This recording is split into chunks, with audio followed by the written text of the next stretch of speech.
Hello, hello, hello. Okay, I got a little bit of stuff going on here. Hello, friends. Hello, family. Hello. Good evening. Let me get my camera angle right. Hello, hello, hello, hello. Thanks for joining. Excuse me. I got to get my camera angle right. So thanks for joining. Um, Thanks for hanging out with me this evening, this morning, or wherever it is, whatever time it is where you are. Thanks for joining me right now. So we're going to talk briefly about rear view relationships. Guess why I'm bringing this subject up? You guessed it, personal experience, because that's how I do, right? Hello, Alexis.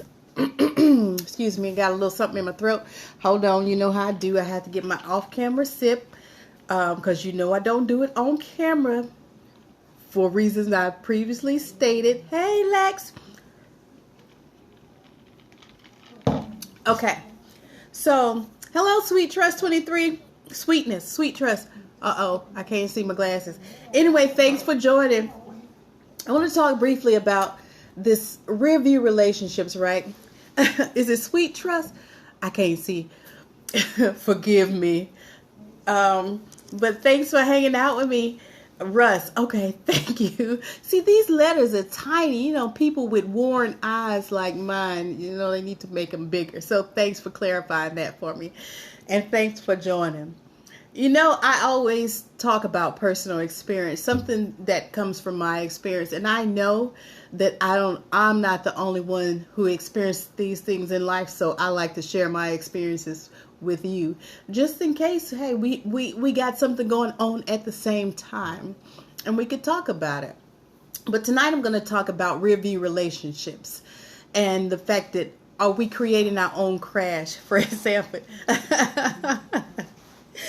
So these rear view relationships, right? What is a rear view relationship? It's a past relationship. It's a relationship that's in our rear view mirror that we can glance at from time to time for reference sake, but we don't want to keep looking so long that we create our own crash. The point of a relationship in the past is we've done that before, and there's a reason why that relationship is over, right? There's a reason why we're not with that person no more. We don't communicate with that person anymore. This week I've had two people that did I date one? Yes. Okay, briefly dated two people. Briefly. When I say briefly, I mean briefly. And for me, if I'm not emotionally attached to somebody, I can stop seeing them quickly and easily. But that's a whole nother scope. But two people from my past, different times in my past, was trying to get in contact with me today. One person did get in contact with me. The other person was going through other channels from a neighborhood friend. Oh, thank you. Shouldn't be so cute. Thank you. Thank you. I appreciate that. And thanks, Les. I'm trying to get this thing big and puffy. I drew a picture of myself in class with an afro out to my shoulders. My classmates thought it was funny, but I'm for real. But these rear view relationships, these relationships from our past, for one reason or another, we leave them in the past. Like I was saying, the one person that was trying to get through, apparently lost my number because it hasn't changed in years, was trying to get into contact me through a neighborhood friend. And I appreciate this friend so much because he's like, I'm not giving him your number just because he asked, and I do appreciate that. But he was like, this dude has been hounding me and hounding me and hounding me about getting your contact information.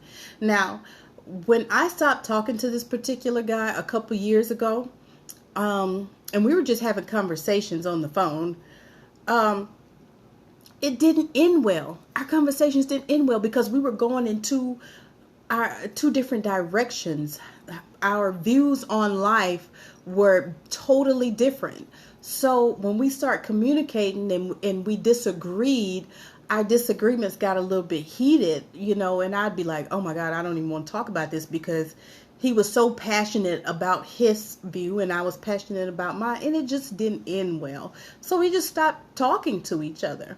Now he's trying to come back into my life, and I'm thinking, okay, That was probably the second or third time we communicated, the second or third time that we had reconnected. And this is just through conversations because we live in two totally different states. So the first time we reconnected, it probably was a brief period of time. I moved away. But since I've been where I'm located now, this is the second time. The first time we talked, and I didn't ask the questions that were necessary. Why are you trying to contact me again? Or why are you so interested in communicating with me again? This time, I'm asking those questions. So this is the point of a rear view mirror, right? When you're driving your car and you look in a rear view mirror, you don't stare at it too long because what's going to happen? Possibility of a crash, right? So same thing in life. You can look back and ask questions, say, hey, I see you, back there behind me from my past. What do you want? Why are you trying to re-enter my life at this point in time? Or what's the motive or why you're trying to come back? Now that I'm doing well in my life, are you coming back for that reason? Or are you coming back just because you possibly are lonely? Or are you coming back because you seen me in some other aspect, or you had a flashback or memory? What is the point? So that's the point of the rear view. You can look back and investigate for those few moments, retrospect, not to the rear, right. You don't want to just be hanging out in that rear view mirror because you can create your own crash. I have several examples for tonight, so I'm going to try to use them all. So my ex, a man who I love dearly, but I knew the relationship wasn't going to work because, again, our goals in life, we were not going in the same directions. We were not trying to make it to the same end, right? He had one idea of where he wanted to be. I had another idea where I wanted to go, and we just were not going in the same direction. Though the relationship was good at times, I understood that if we're not, even though we are individuals, remember, if you watch Staying in Your Lane, you can be in your individual lane going in the same direction, right? Because that's how we get to different places on highways, right? If you think about it, you got two lanes going to the same direction, to the same destination. Somebody may get off a little bit earlier, but you're driving the same direction. Same thing in life. You could be going the same direction, but you have your own individual lane. But the point of that is you have the same goals. You know where you want to be. You know where you want to get to. You know where your plans are leading up to. We have plans to make it to this destination in life, and we're going to do this together. Those are the things in. Thank you, Sweetness. Oh, Sweet Russ. I'm sorry. I keep wanting to call you Sweetness. You're just sweet. So we do that in life. We want to go the same direction in life. We want to get to the same point. And that's the point of a relationship. That's the things you ought to know before you decide to get in a committed relationship. You want to know that you're going the same direction, or else what's the purpose of being in a relationship? So now that with my ex, I knew it wasn't going to work. We wasn't going the same direction. We had different belief systems. We just was pulling each other from different directions, and it just wasn't working. So now that he's trying to re-enter my life, my questions are, what's different now that wasn't different then? What's changed in your life, and what's changed? You should be asking what's changed in my life. Where are we at a point where we can talk about the direction that we're going? Are we at a point where we can talk about these are my plans for the rest of my life, and can I include you in those things, or can we go in the same direction? The answer is no. I don't see, just from the brief conversations, I don't see that we are, thanks Alexis, that we're going the same direction. I don't see that his plans that from years ago have deviated. It basically looks like the same thing. So what do? I look in the river and say, hey, that was a great time, but I can't dwell on that and think that I can still get and be in a healthy relationship from looking back at what was, because it didn't work then. And if the same elements of the relationship are going to be there, it's not going to work now. So that's things we should be talking to when people are trying to come back into our life. Like a healthy relationship is so important. Who wants to be in a relationship where you're stressed out all the time, where you have to worry about what the other person doing, where you have to think about, does this person care about me? Does this person really love me?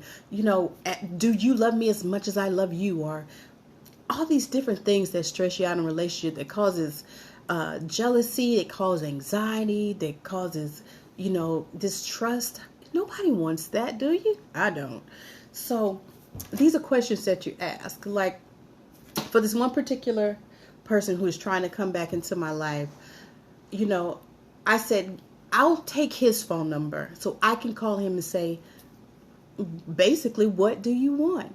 And sometimes we think that we're going to offend people by the way we speak, and you can put a little salt or sugar on it however you want, but you have to ask the questions right. You have to ask the right questions. I haven't heard from you in so many years. First of all, how are you doing? Hopefully all things are well. But in the second token, why have you decided to contact me again after all these years? That's a valid question. That's a question you need to know. You want to know what's your motive. Oh, do you just want to talk every now and then, see how things are going? Great. Okay. But you have to be careful letting people back into your life. Are they going to cause you problems? Because like I said, this dude and our views were so strong and they were so opposite that when we did talk, our conversations got heated. I don't want to go through that again, do you? Would you want to deal with that? I don't. I don't want to have a conversation with someone where I'm bickering with them and our disagreements are so intense that I'm like, no more nags, right? Our bickering is so intense that I don't want to talk to them again. That's right. Put me on the rooftop. I'd rather sleep on the roof in the rain, in the thunderstorm, hail, tornado coming than be in the house with somebody or, have those type of conversations, right? So we don't want to go through. Who wants to go through that in life? I don't. So the rear view mirror is basically to take a peek at it. It's like a reminder what's behind you, because if you're going forward, this is all great stuff. People these days seem to not think about this type of mindset. Thank you, Sweet Trust. Well, am I pronouncing that right? Sweet Trust. We offer work to what feels good now. You're absolutely right. We don't think about, because that good feeling is basically temporary, right? We can have that temporary good feeling, but at some point you have to deal with the reality of the relationship. Is this person, and you speak even of yourself? That's right. We have to think of what's the best thing for us. Sweet Dress, what's the best thing for you? Because that temporary good feeling leaves, right? It's a temporary thing. At some point you got to deal with reality. At some point you got to deal with, this is also the age we are in now. We're wowsing now. I know I am. That's good, because you live. I wish I would have had some of the information over in a minute. Oh, yes, Alexis. Here today, gone tomorrow. If you look at some of these celebrity relationships, they date for a couple of years, sometimes not even that. And then it's over. They get married, and then it's over. They get married over and over. They get married with divorce as an option. You shouldn't do that. Divorce shouldn't be an option. I'm not in heat like I'm not in heat like I was when I was younger. Oh, who you telling? I can tell you some stories about that. Yes, lots of decisions are freshly. Is freshly what you was trying to say? Firstly. Wait a minute. Fleshly. Okay, that's what you're trying to say. Yes. Okay, gotcha. You're right, because it's okay. It's what feels good to us right now. Patience is a virtue, Alexis. It's what feels good to us right now. And I've been in that situation. I've been like, I need to make me happy for now, for that temporary moment. But then after that moment is over, reality sets in and said, okay, what's next? After we've dealt with the good feelings, right? And we have that pause, right? That break. in time where it's like twiddling your fingers, like, what do we do now? That's reality. What else do you have outside of those good feelings or that intimacy that's temporary that makes you feel good? Can you do that all day to keep yourself feeling good? Probably not. If you are, I'm going to need to give you a award or something. Anyway, and you're paying bills too. Somebody need to give you a award. Anyway, but there's still that one. That one sweetness. I just want to call you Sweetness. Can I? Sweet Russ. I'm gonna respect your name, Sweet Russ. A sweet Tress, who can drive you crazy. Yes, but see that about that one who can drive you. That thank you. That one who can drive you crazy. Let's think about. That's not my name anyway. It's okay. I like it. But that one that drives you crazy, what about that person drives you crazy? But aside from that part, the part that drives you crazy, what are the other qualities of that person that are good for you? What are the other qualities of that person that helps you be a better person, that encourages you to be your best you, that encourages you to never give up? What about that person tells you, and when in your hardest of hard times, that everything is going to be all right, and then at the same time is holding you and comforting you or doing what it takes to make you feel better in that moment and give you the faith or the courage you need to keep going? Does that person do that for you, or is it just the good feelings that they have that you enjoy so much? How much of that person, of that craziness is physical, and how much of it is mental and emotional and intellectual? You want that other stuff. The physical is great, but you need that emotional connection. You need that that spiritual connection. Question: how old are you? I'm 40. Do younger people focus on this? I am 41, so thank you. And yes, I have younger viewers who focus on this. I have family members and friends, but you have to think of what the younger people are being taught nowadays. They're basically being raised by what's on television. They idolize Kardashians and Amber Rose and people like that. So we want to take our children back. We want to take our girls back. We want to teach them, because I can say I wasn't taught any of this. This was trial and error. And guess what? I had lots of errors. Lots of them. So I had to learn what was good for me and what wasn't good for me. I teach my daughters the same thing. We have conversations. I talk to other girls and say, hey, this is not the lifestyle. Guess what? What you're doing, because everybody's taught to just be loose. And try to use that word, instead of some other words I can be using, but be loose and fancy free and hang out with whoever you want to hang out with. Okay, I was taught this. My mom and dad were like Heathcliff and Claire Huxtable. Well, that's great. That's great. See, a lot of girls don't get that. A lot of women come from one-parent homes or living with the grandparents, and then it's just that we don't have that. My partner was okay, but my partner wasn't as much. Totally different. I bet it is. Because when you, like I said before, you're individuals, right? And you're coming from two different backgrounds. But when you get in a relationship, it's important to talk about your goals. You know how people say your 5-year goals, your 10-year goals. What do you want to be? What do you want to do in life? Because you can start planning together. Say, okay, this is what we're doing.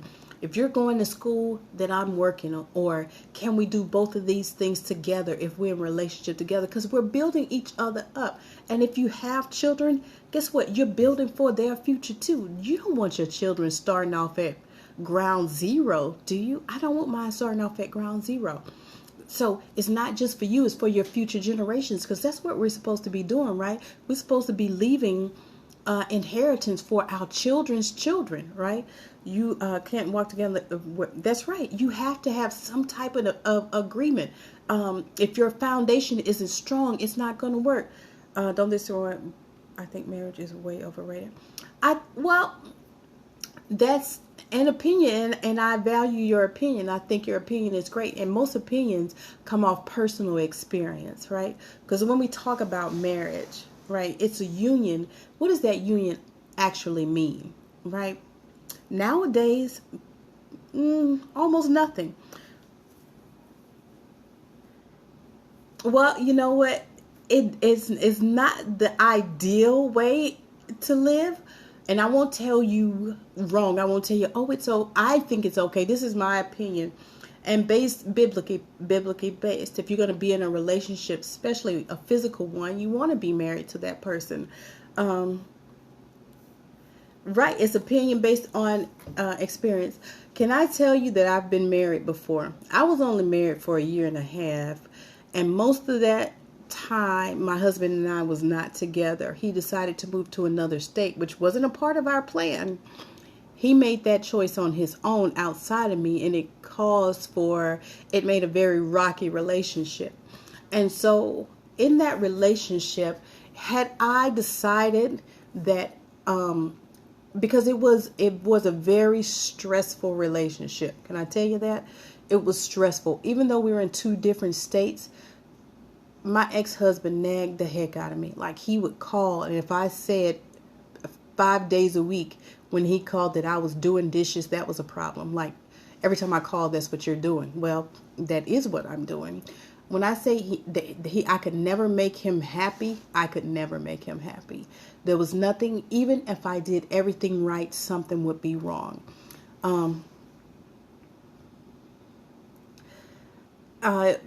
Alexa, she's a Christian too. She don't see how you can say overrated. I think what his situation was is an experience, because you probably had an experience that wasn't pleasant in marriage, or you've probably seen a marriage that wasn't pleasant, and you're saying, I don't want that for myself, or, yeah, I don't mean to go against the Bible in any way. And I know some things we experience make us say, I don't want that ever again. Matter of fact, I had a guy in my class tonight. He was talking about how he got married when he was young, and the relationship was horrible. And he said, I never, ever, ever, ever get married again. And he said he did it for a long, long time because he based marriage off of his first experience. Can I tell you that sometimes we just simply choose the wrong people? I chose the wrong person. I knew I chose the wrong person. I knew, for instance, the social media type of unhappy people acting happy. Right. When you, Lexi, you talking about those people who are on and they always got the smile on their face. Fluff my hair a little bit. Sorry. They got the smile on their face and like everything is good. But in reality, they're not happy. They have to put on a face to say, oh, my relationship is great. But behind closed doors, they are, like you said, miserable. Like my experience from marriage, I was, let's see, it was 2004. Make me calculate, see how old I was back then. But anyway, it was 2004. I got married. I got divorced in 2006. You know what? I'm not going to blame her. I'll blame me. I can be much. Well, what about you was much? You know what I'm saying? Was there no compromising, or was there things that you said, this is it right here. I'm not bending on this, or yes, or did you compromise too much? Did you lose yourself in a relationship? Did you give her all of you and she didn't reciprocate? Differences of mindsets. That is so important. When you talk about the Bible, then you would understand when I say unequally yoked, right?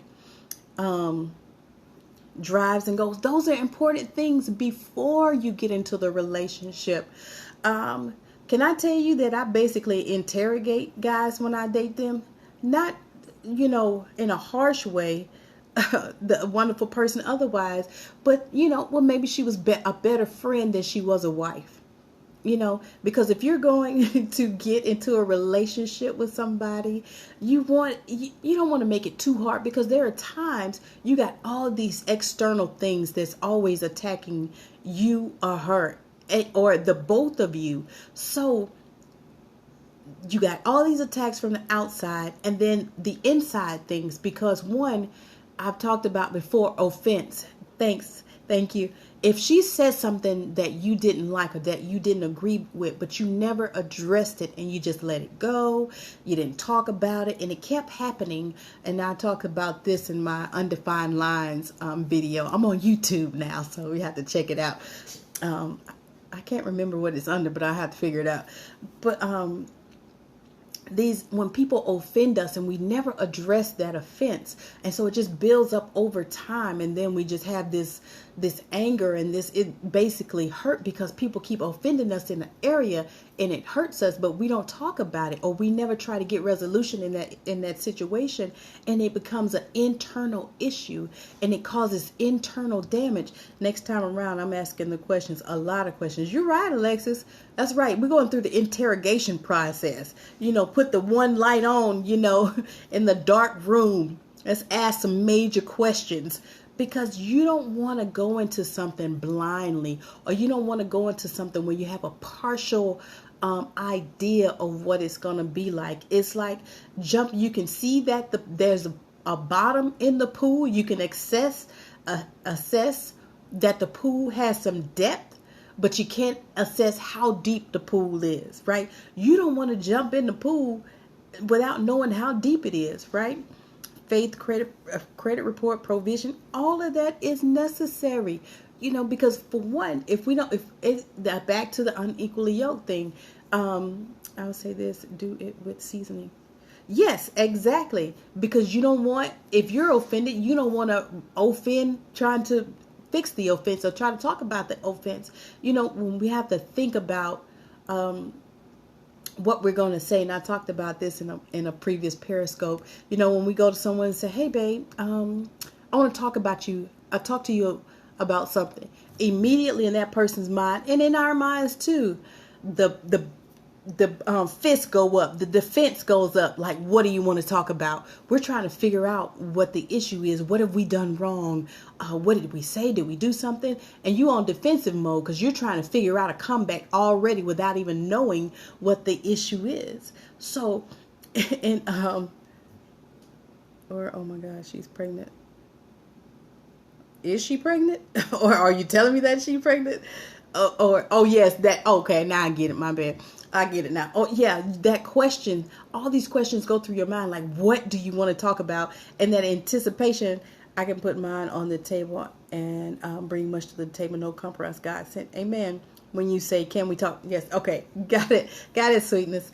So when all these questions flow through your mind, and you're already in defensive mode because you're like, what you want to talk about. You're thinking about, for every situation that it might be, you're thinking about an answer already for that, right? So you already in pre-conversation mode or defensive mode without just going in and trying to relax and be no stress about it. Say, what is it? And even if what they say offends you, don't speak right away.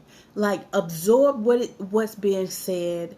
And it's like, I don't know if you ever watched Kung Fu Panda 2, right? Kung Fu Panda 2, when the peacock is shooting these fireballs at the panda. And what he does, he takes them and he kind of rewraps them, and he throws them back at him.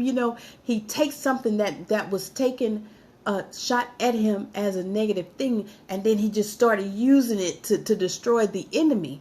And you can do the same thing. So instead of letting that thing offend you and speaking right away, because we get defensive. Somebody say something to you want to come back quick, you want to come back with a quick comeback, so you can be like, "Oh, you're not getting over on me on this. I'm going to make sure you hear what I have to say," So we do this without actually thinking about what's, especially an ex, okay? Yes, we want to let them know, I am over you. I got this. I'm doing good without you. So whatever you have to say, you could take that little saying wherever you're going. You could do whatever you want because I am okay. Do you see this? Do you see this? This is success, baby. So I don't even need you. I never did. I helped you. You didn't help me. I need some more dudes in here with me. You do. I think it's because I'm so late. It's late, and every now and then I do it early, but after I get out of class or after my day is usually when I relax, and I periscope when I'm in a more relaxed mode, because I'm more of a night owl. So I have to start doing it in the daytime. But can I ask you to invite some of your friends? And we can talk. If you can invite some of your friends, invite some of your followers, we can talk. I can give you the female perspective, and you can give me the male perspective. And like you, back to your thing about marriage, how you were saying that marriage is overrated. It's a great thing when it's done right. When I can trust that the person I say I want to live the rest of my life with feels exactly the same about me. And when we know without a shadow of a doubt, again, I talked about this on another Periscope. You're going to have to check me out. But if you and I are together, and I think I'm going to say I failed to remember or see what it took to get there. True. See, you have to look at one, what makes you happy in the relationship? What's satisfying to you? What makes you comfortable? What makes you satisfied? What is good for you in that relationship? And then also think about the other person. How have I made this person happy? Or what does it take to make that person happy? What satisfies them? What fulfillments, what do I need so that they are fulfilled, and what do they need to give me so that I'm fulfilled? So we have nothing lacking in those areas where we don't go out looking for those missing areas or those empty areas of our life. I gave an example in one Periscope I did about the difference between a wife and a career girlfriend, right? A wife knows her husband loves her, a good wife, the fact that, and he knows that if she goes out with her friends, right, she can go to a club full of the finest dudes on earth. Not saying that she will, but this is the trust, right? He trusts that she can go amongst 100 dudes who are stacked like brick houses, whatever is appealing to the eye. But it might look nice, but she knows what she has at home. So even if somebody approached her, she's like, hey, I'm good. I already got something. You might look nice, but I got something better. She knows what she has in you. And vice versa. When you go somewhere, you can be amongst 100 beautiful women, and she knows that, hey, my man, when he goes out, he knows that I'm here. He knows that I'm waiting. And I know that when I send him out, he's going to come back just like he left, because I know that he's not going to entertain those other women, because in his mind, I'm all that he wants. We know that our eyes are never satisfied. Even if we had a plate full of food, we ordered a plate full of food from a restaurant, it looks delicious, but the waiter could walk by with something else and we'd be like, ooh, that looks good too. Never satisfied, right? So it's being happy with what you have, being satisfied with what you got, and saying, this is what I need, this is what I want. That might look good, but if I start peeling back the layers of what looks good, what am I going to find underneath? Am I willing to risk what I have here for something that's just appealing to the eye? Are you willing to risk that? So, hello, spoiled Prin one. Okay, please forgive me. Thanks for joining me. I can barely see. I do need my glasses, so I please forgive me if I don't pronounce your Periscope name correctly. I apologize in advance. But that's the idea of a good marriage, Sweetness, Sweet Russ. I just want to call you Sweetness. I'm sorry, but it's me having the confidence and knowing that no matter where you go, I'm what you want. and I'm what you're satisfied with, and there's no other that can take your attention. And the same with you. No matter where you go, no matter what you do, you know that I'm what you want, and you can trust that I can go out amongst the wolves and come back the same, come back confident that when I get home, when you get home, I haven't. That is what both men and women want, right? It is. Isn't that what we both want? When we really think about the relationship, a mature relationship, we don't want somebody we could just hop in the bed with now. The feeling might be good, it might be great, but then, what else do you have outside of that? Are you just going to go bed hopping? Hop, hop, hop. Just keep hopping from bed to bed because it feels good, but you have nothing, no one that you can share your most intimate feelings with. You have no one that you can share. Well, look at you. Look at you. You have no one that you can share with. Just things that concern you. There are times. Are there any times? Thank God for the blood. Yes, yes, Alexis. Are there any times when you just think about, I want that one person that's just she and I?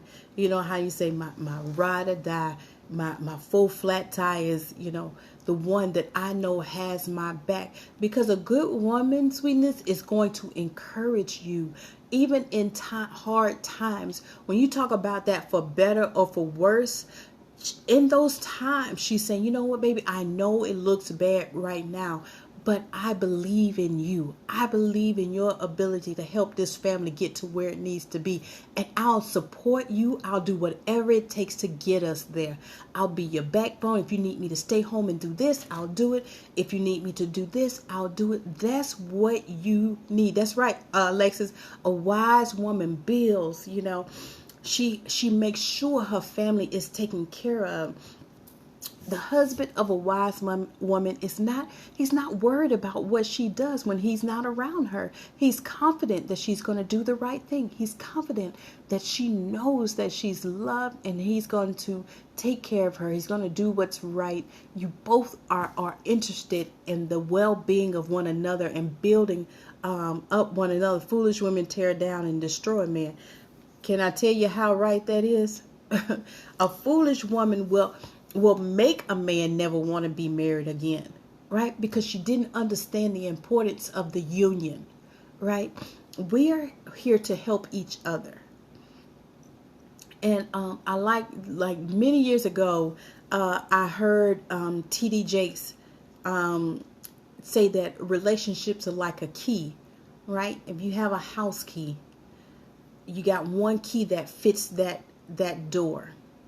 And where there are ups, that other person has downs. There's slots when you use a key until she sees him with another woman that values him. You got that right, Alexis. Because ain't that how it always happened? That's what that rear view mirror is. When they see you with someone else, when they see you with someone else and you're doing good, then they want you back. Or you fixed him, or you fixed her. They see you happy, and then they want to come back and try to get back in. You be like, You know what I'm going to do? I'm going to remember where I came from and let that be my motivation to keep going, right? So that's how we want to treat that situation. So the idea, what was I talking about? Oh, the key. When you fit a key into a notch, there are ups and downs, right? What did that say, Lexus? To the near mark? Oh, to the rear march. There you go. That's right. I'm gonna need you to exit stage left, okay? Alexis and I were both in the military together, so that's one of our little jokes. But when you have a key, right, you have some places that are up, some are down, highs and lows in that key. Well, in order for that key and lock to work together, my high points have to fit your low points, and your high points have to fit my low points for it to work together. So where those points are matched together is where you are best. I'm weak, but that's your strong points. Thanks, Alexis. Those are the places where you're better at this than I am. So we fit together. We fill those empty spaces, and they fit perfectly together where we can unlock. That key works as it, together, so that we can unlock this thing called life together. We can travel this thing together. Sometimes the key gets stuck, probably, but what do? We just wiggle it a little bit. You wiggle it too hard, you might break it. Did I just say might? Oh my goodness. Okay, I'm from Alabama. Don't tell no one. It's going to come out every now and then. So I'm trying to have my professional voice on. Okay, but anyway, excuse me. I'm a little parched, so I'm going to take a little sip. Hold on one second. You're using our type of English. Yes, that might. That Alabama rose up real quick. I must be getting good to myself. Excuse me one moment while I have a sip. Thank you. Sweet Trust, I seen somebody take a sip on Periscope one time.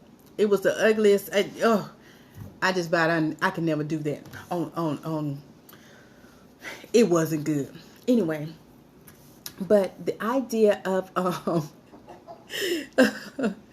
spoiled print, the water bottle guy. Oh, every time I think about that, it just you never want to hear somebody sucking, from a water bottle. Like, it just wasn't a good sound, and it didn't look good. Like, his lips was wrapped around the bottle. I mean, like, wrapped around the bottle, like, and then he just sucked on it real hard. Like, it just was disturbing. But anyway,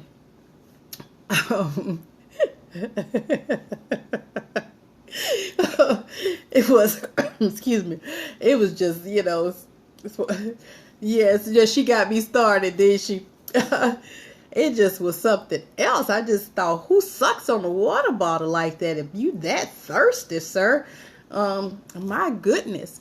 But the idea of us fitting together and enhancing each other. Oh, about the key. If you get a key stuck in the lock, right, which at my home it tends to do often, you just wiggle it just a little bit. You just give it a little wiggle, that adjustment. You just adjust it a little bit because you already know that it fits, right? You already know that it fits, but you just make little bit adjustments, not too hard, because if you make a harsh adjustment, you can break the key. But if you just wiggle it just a little bit, then you can get it to move in the right direction. And that's how relationships are. We grow in our relationships.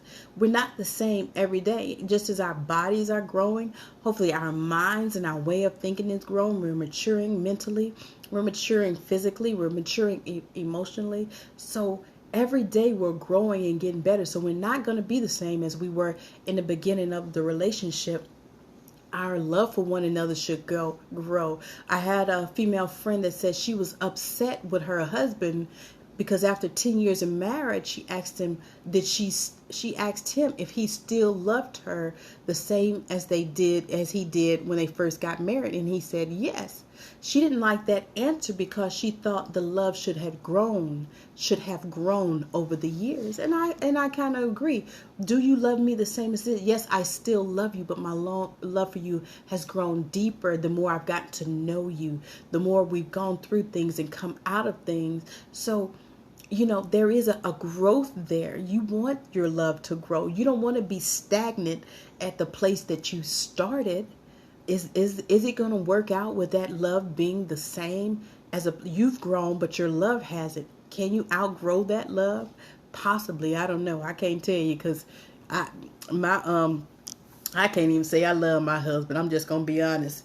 At the time, I knew I was doing something that I should not have been doing. I married the wrong man. I got out of it as quickly as possible, but not without stress. Can I tell you, it could be a good thing loving her like. It could be a good thing loving her like the beginning.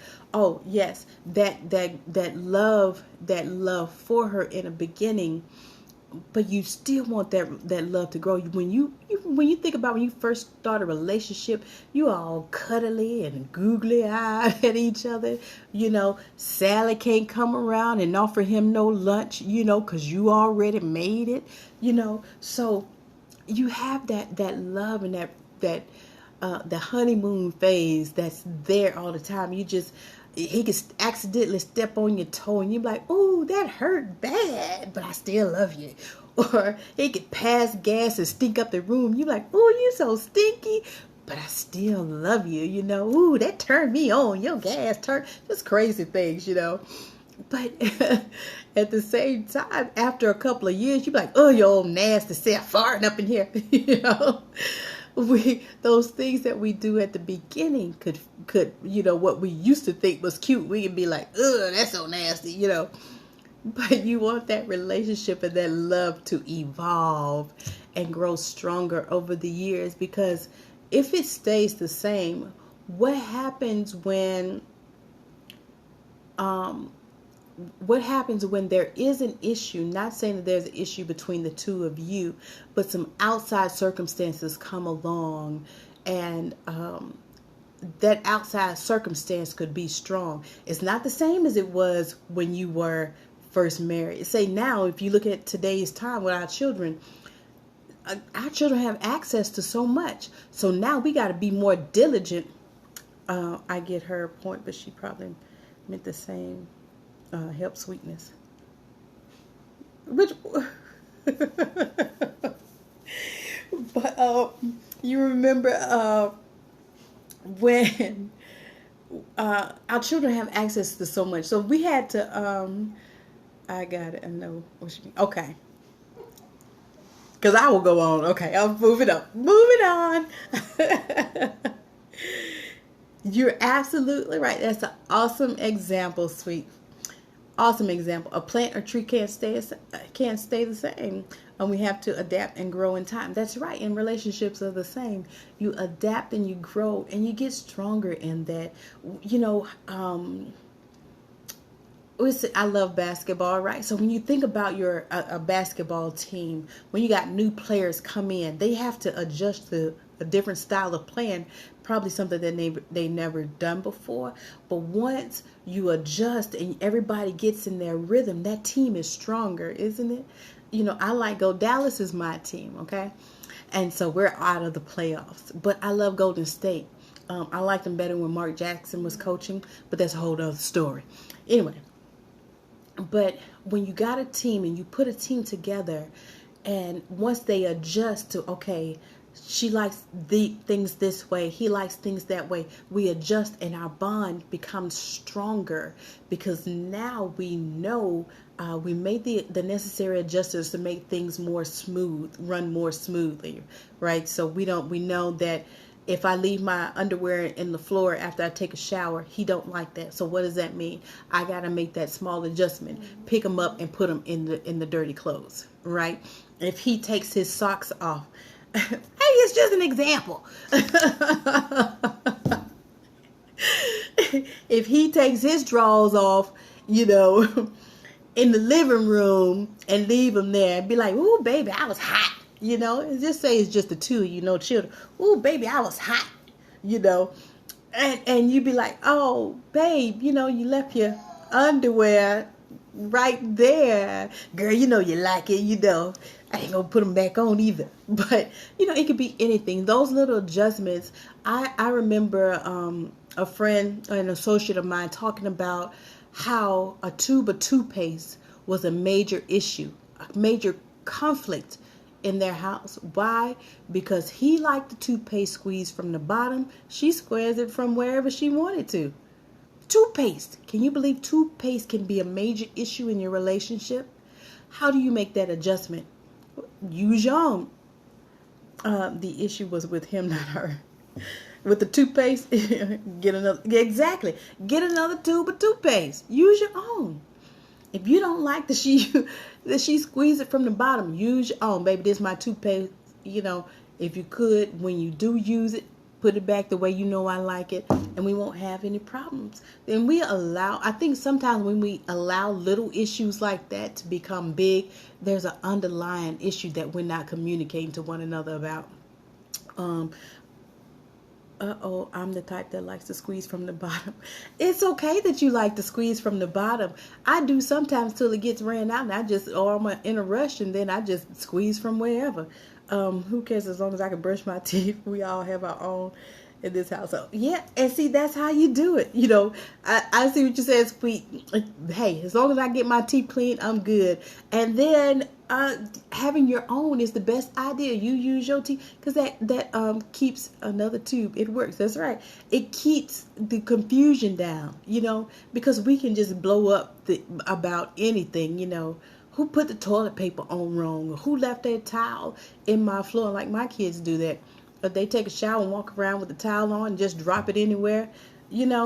Peace is good. Like, it's nothing like coming home and feeling that peace in your home. When you come home and there is turmoil in the atmosphere, you can feel it. And guess what? Everybody in the house can feel it. The kids sitting in the corner knowing that something about to happen, like, don't talk to mama right now, or don't talk to daddy right now, because they in a bad mood. My daughter would ask me from time to time, and I had to examine myself, going to divorce court over toothpaste. You right.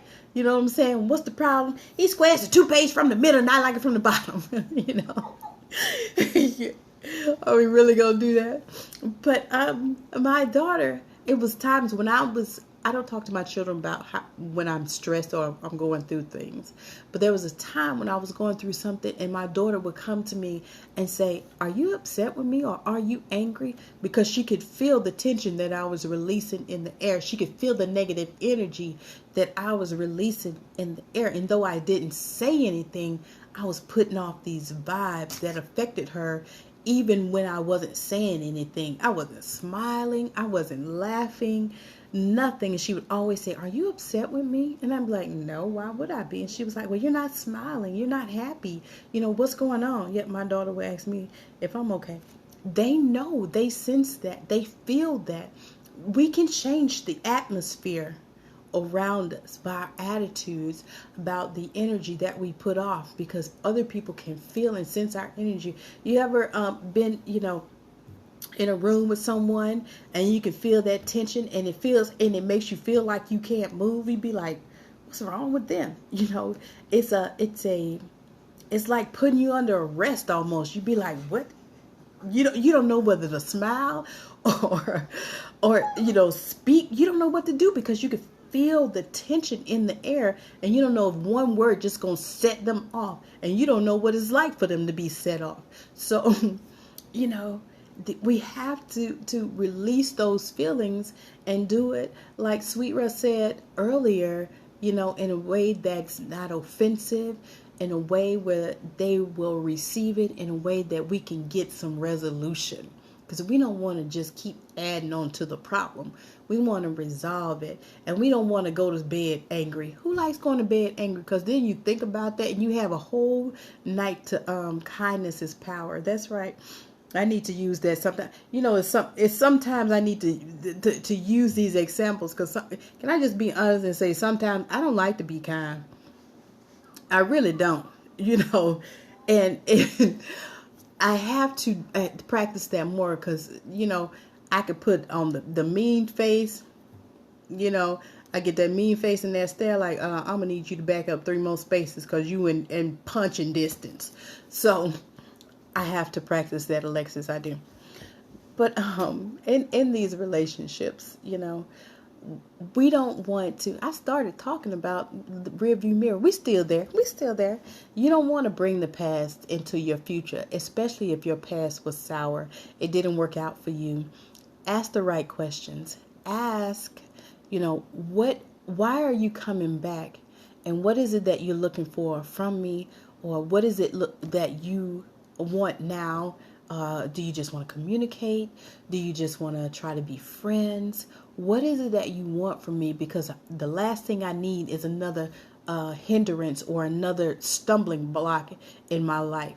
I don't need you coming into my life causing me to reconsider everything that I've done up to this. Certainly don't want to go back to what you were delivered from. Amen to that. You most certainly don't. You don't want to go back to something that had you in bondage. You don't want to go back to a relationship that had you in a place where you wasn't free to be who you are. Because remember, in a relationship, you still are an individual. If you like fishing and she don't, well, that's okay. She doesn't have to like fishing.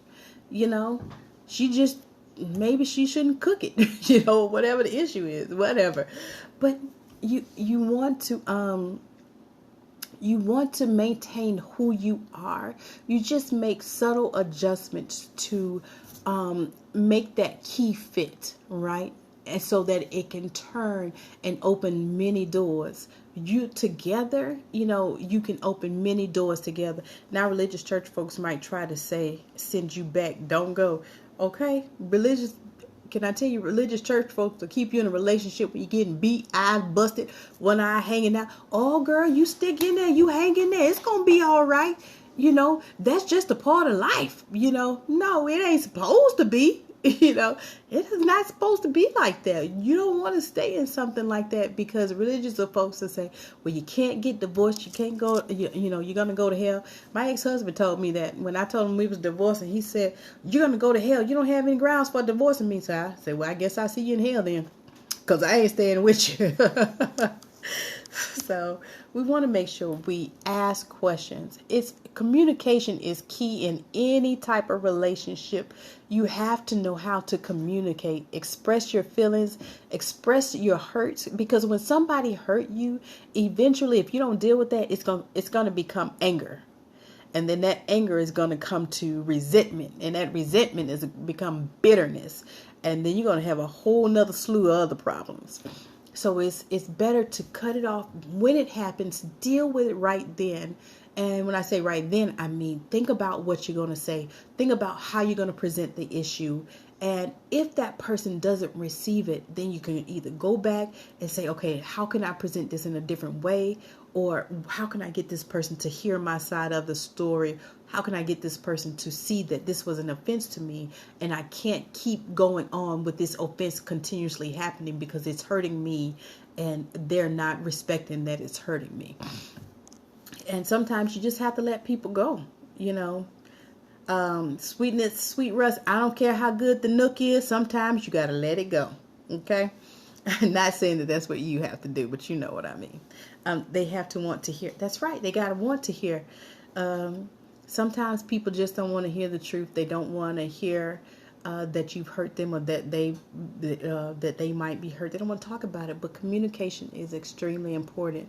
And the more you communicate, the less there is for error, for miscommunication. If you clearly state your intentions, clearly state your motives, clearly state the agenda that you have behind what you're doing, then it's hard for someone to guess. Like I always tell people, I don't read between lines. This chick right here, do not read between lines. Okay. Good night. I'm up like I don't have to go to. Thank you for joining me. Thank you for the hearts. I appreciate it. Love you much. Thank you so much. Thanks for hanging out with me. I better go ahead and end this. But thanks again. I so appreciate you hanging out. But ask the right questions. Communicate. The more communication, the less miscommunication, because you want to make sure that person understands where you're coming from, understands your point of view, and that you get feedback so that you can make adjustments where necessary. Don't be the only one making adjustments. That other person has to make adjustments too, okay? You don't want to be the one making all the sacrifices for the other person, and they don't sacrifice anything to make you happy or to fulfill your needs. That's right. It takes two. I give a little, you give a little. When you take one step back, I take one step forward. We're doing this thing together. We're what's it? Coordinate. Okay, there we go. So we're coordinated. So thanks again for joining me. And Sweet Rose, thanks for hanging out. I enjoyed the conversation. And do invite friends. Do share me with your followers on Twitter, Facebook, whatever your social media outlets are. I appreciate it. And I'm on Twitter. Thank you. I'm on Twitter. I have to look up my Twitter name. I am so sorry. I think it's I am she on Twitter. Thanks, Alexis. I think it's I am she on Twitter. Or either Queen She, one of the two. But thanks for hanging out with me. I like having conversations about, because I can get your perspective, you can get mine, and I just talk from experience. Because guess what? I have a lot of experience in some areas of life. I just do. Truth. That's just the truth about it, and I am not ashamed. The experience is a good teacher. Okay, so I appreciate the experience. So thanks for hanging out with me. Only glance at that rear view mirror. Don't look at it. Don't bring anything out of that rear view into your future unless you know for certainty that it is necessary. It's a necessary part of your future, because you don't want that that object or that person in your rear view mirror to cause you to crash, because you don't want to go down a path you've already been down before. You don't want to go down a path that's worse than before. Ask the right questions, communicate, get to know, why is this person trying to come back in my life? Why is this person trying to get in touch with me? Because their motives may be all wrong for you, and you don't need somebody pulling you backwards while you're trying to go forward. Okay, so thank you. Thanks for joining me tonight. As I always do, I want to tell you, women, how beautiful you are, how smart you are, how intelligent you are, how creative you are, how wise you are, and that you are loved. You're the seed bearers in the earth, and you are needed. Men, you are strong. You are wise. You are builders. You are providers. You're protectors. You are intelligent. You are engineering. And guess what? Nothing like a beautiful black woman. Thank you. And I agree. And you are the seed planters in the earth. And guess what? We need you. You're strong. There you go. You're strong. You're very strong. And we need you. You know how much we need you? A lot. Because guess what? As a seed bearer, without your seed, we can't carry. We can't produce without your seed. So you need me, and I need you. So let's get together and do this thing together called life. Okay? I love you much. Thanks for hanging out with me.